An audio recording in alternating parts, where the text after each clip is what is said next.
Саламатсыздарбы, Ала-Тоо 24 каналынын түз эфиринде өзөктүү маселе программасы. Студияда Нуржан Ташполотова.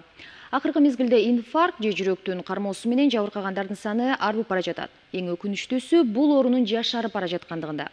Мына ушул инфаркттын себеби, жүрөк кармаган учурда алгач кандай чара колдонуу керек? Бул тууралуу бүгүн биз кардиолог Үмүт Нуралиева менен маектешмекчибиз. Саламатсызбы? Саламатсыздарбы. Үмүт айым, айтсаңыз, алгач ушул оорунун чыгуу себеби ошол жөнүндө айтып берсеңиз, эмнеден улам пайда болот?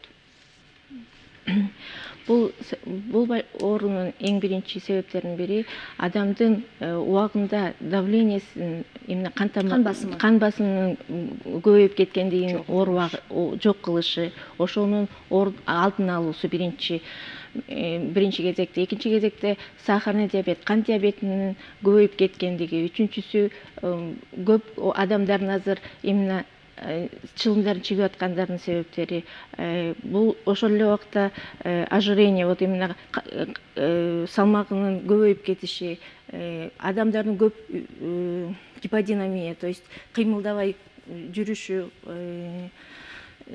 психоэмоциональный вот это өзлөрүнүн стресстерин, бул оорунун себептери эң эле көп. Мындагы көп нерселери еще дагы такталып бүтө элек, булардын себептери эң эле көп. Но эң биринчи, эң кеңири жайылган себептердин бири ушулар болуп эсептелет. Алгачкы белгилери кандай болот? Ушул оору менен жабыркаган адамда кандай белгилер пайда болот? Эң биринчи бул адамдардын оорусу, именно жүрөктүн кармашы, жүрөктүн оорусу. Жүрөк ооруганда дагы внезапно күтүлбөгөн жерден катуу ачышка же болбосо бир канжар менен сайып жибергендей катуу оору болот, же болбосо бир сыздап көпкө чейин ооруйт да. Бул ооруганда ошол убакта бир убакта эле ошол оору колго, ийинге, жаакка, тиштерге бериши мүмкүн, же болбосо ашказанды кошо ооруткан убактар болот да. Бул оору ошол убакта эле демигүү менен сопровождаться этилет. Демигүүсү менен тез аба жута албай, аба жетпей калгандыктан тез дем алганга аракет кылат адам. Ошол эле убакта аябай муздак тер болот. Муздак аябай липкий тер басат да адамды. Башы ооруп чыгышы мүмкүн. Ошондой эле ал кишилер кузгусу келип, кузуп жиберген убактар болот да. Бул вот именно эң биринчи эле белгиси, вот именно жүрөктүн катуу оорушу. Аябай внезапно мындай аябай катуу ооруп кеткенден болот да. Вот именно кинжальный боль деп коет, аябай бычак менен сайып жибергендей оору болот да. Ошол оору көпкө чейин кармалышы мүмкүн. 1 сааттан андан көпкө чейин кармалышы мүмкүн да. Ошол убактарда жанында отурган адам, жанында жүргөн адам ал кишинин ошондой состояниясын көрө турган болсо, бутун биринчи очередь ылдый түшүрүш керек дагы. Ал кишини сидячий отургузуш керек. Отургузуп, анын тилинин алдына нитроглицерин деген дары бар. Ошону салыш керек дагы, скорой помощь. Тез жардамды тезирээк чакырганга аракет кылыш керек да. Ал дарыны 3 жолу кайталанып болот. Ар бир 15 мүнөттө 3 жолу кайталап туруш керек да. Ошол убакыттын ичинде тез жардам машинасын келгенге жетишиш керек.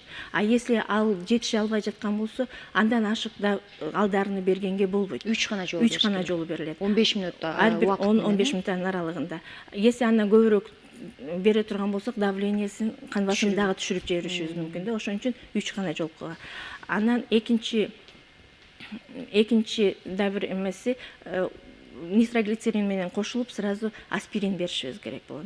Аспирин обязательно аспирин беришибиз керек. Ал кан тамырдын биринчи нитроглицерин ошо кан тамыр аркылуу кислородду ошол жетпей аткан жерге жеткириш керек болот да. Именно кан тамырды расширять эткенге, кислород жеткиргенге аракет кылат. Экинчиси аспирин канды суюлтат, потому что эң биринчи причинасы вот именно кандын коюлуп кеткендиктен ошол именно тромб болуп бир сосудтун оозун жаап калат да. Ошону бошотуп жибериш үчүн именно нитроглицеринди чайнап тезирээк жутканга аракет кылыш керек, чтобы ал батыраак чачырап батыраак ошол именно эритиш керек да. Вот эң биринчи медицинским образованием жанындагы киши ошону билиш керек да. Вот именно ошол адамга ошондой биринчи Демек, жардам көрсөтүш бутун керек. түздөп, анан отургузуш керек экен, бутун Желательно отургузуш керек да. жаткызбаш керек. Жаткызганга жаткызбай именно отургузган, потому что итак ал жатканга аракет кылат, но отургузуп именно ошол кан тамырларын иштеттиргенге аракет кылыш керек да. И ошол убактарда жанакы баш айланып, кузам деп эме кылат. Конечно, ал убактарга жардам берилет дечи, но биринчи жардам ошол эки дары да. Нитроглицерин и аспирин. И ошол, если жүрөгү ооруй турган адам жанында обязательно ошол дарыларды алып жүргөнгө и аракет кылганда дагы ошол дарыларды бир чөнтөгүнө, бир жак тарабына, чтоб оңой тапкандай болуш керек да. Көп убактарда аларын алышат, но каяктан экен таппай калышып ошолдо убакытты көп алдырып коет. Потому что бул биздин оорунун эң биринчи эмеси убакыттан жеңдирбешибиз керек. Убакыт канчалык бизде 10-15 мүнөттөн ичиндеги убакыт бизде чоң нерсени чечиле турган нерсе да. Ошон үчүн биз ошолорго аракет кылышыбыз керек. Эми акыркы мезгилде бул оору жашарып баратканы же болбосо жаштар арасында көбүнчө кездешип атат деген чынбы? Бул чындык. Мурдакы убактарда бул оору 45-50дөн кийин только пайда болот деген статистика боло турган болсо, азыркы убактарда уже 30-35 жаштагы жаштардын арасында болуп аткандар көп кездешип атат да. Мунун бирден бир себеби азыркы биздин жаштардын туура эмес жашоосу. Ошол убакта вот именно сигарет, ошол тамекини чегүүсү, алкоголдун көп эмеси, тамакты туура эмес жеши, көбүнчөсүн жанакындай майлуу, ачуу куурулгандарды жеп жүрүшү. Ошол убакта азыркы биздин жашообуз, нерв менен психоэмоциональный вот состояниелер көп болушу, ошолордун баары биздин азыркы жаштарга терс таасирин берип атат. Да, берип атат. Ошон үчүн биз ошондой болбош үчүн биздин жаштардын жаш кезинен ошол жактан туура багыттап, туура тарбиялаш керек. Ошол тарбиялаш биздин милдетибиз болуп атат да, ар бир. Бул оору тукум куучулуктан болушу мүмкүнбү? Болушу мүмкүн. Анткени бул оору бирден бир себептердин бири ошол эле масса өзүнүн давлениесин, кан басымын көп убактар болгон ата-энелердин балдарынан ошол эле пайда болушу мүмкүн. Сахарный диабет ошол эле тукумгучулукта алып келет. Ошол эле жанакы ожирение, то есть көп салмактагы жашап жүргөндөр, гиподинамия, ошонун баары бирибизден бирибизге өтө берчү нерсе. Ошон үчүн биздики азыркы жаштарды вообще биздин элибизди ошол жака үндөйт элем да. Көбүрөөк таза абада жүрүшү, спорт менен, физкультура менен машыгышы, ошол эле убактарда алардын туура тамактануусу, чылым чеккенди токтотуу, алкоголду токтотуу деген вопрос, суроолорду көп убактарда биз ошолор менен иштешкенге аракет кылабыз, но жашоодо баары тең эле андай болбойт экен. Но если өзүнүн ден соолугун, кийинки өзүнүн келечегин ойлогон адам ошол жагына көбүрөөк басым жасап, ошол жагын көбүрөөк ойлосо деп.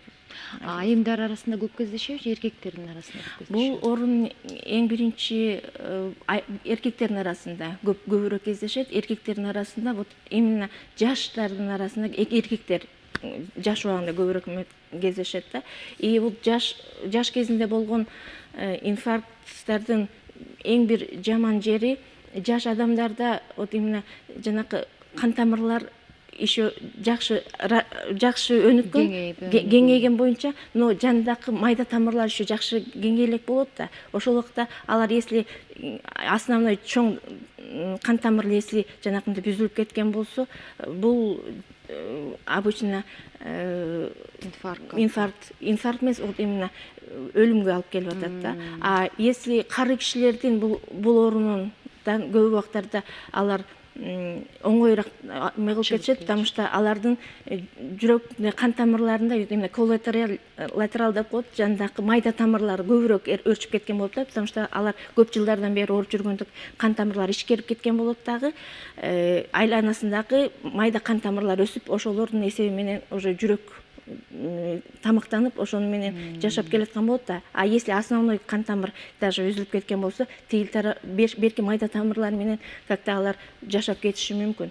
А жаш адамдарында андай кан тамыр еще жакшы өрчүү элек болгондуктан алар антип кете албайт да. Ошон үчүн жаштардын арасындагы ошол эркектердин арасында и вообще жаш адамдын бул ооруга чалдыгышында аябай эле коркунуч көбүрөөк да, потому что бул убакта көп убакта ошол өлүмгө көбүрөөк алып келет да. Карыраак улгайып калган адамдардыкында андайлар да болот, но алардыкына көп убактарда жанакы тарабынан алар вот именно коллаторлордун эсеби менен алар кичине оңоюраак кылып и көпкө жашап калышы мүмкүн деген сөз бар да. Ошон үчүн биз именно жаштарды именно туура жашоого үндөйт элек. Ден соолугун чыңдап, өзүн карап, чылым чекпей, ичкилик ичпей, таза абада көбүрөөк жүрүп, спорт менен заниматься. Спорт менен машыгышы. Ошол бирден бир адамдардын туура багыты.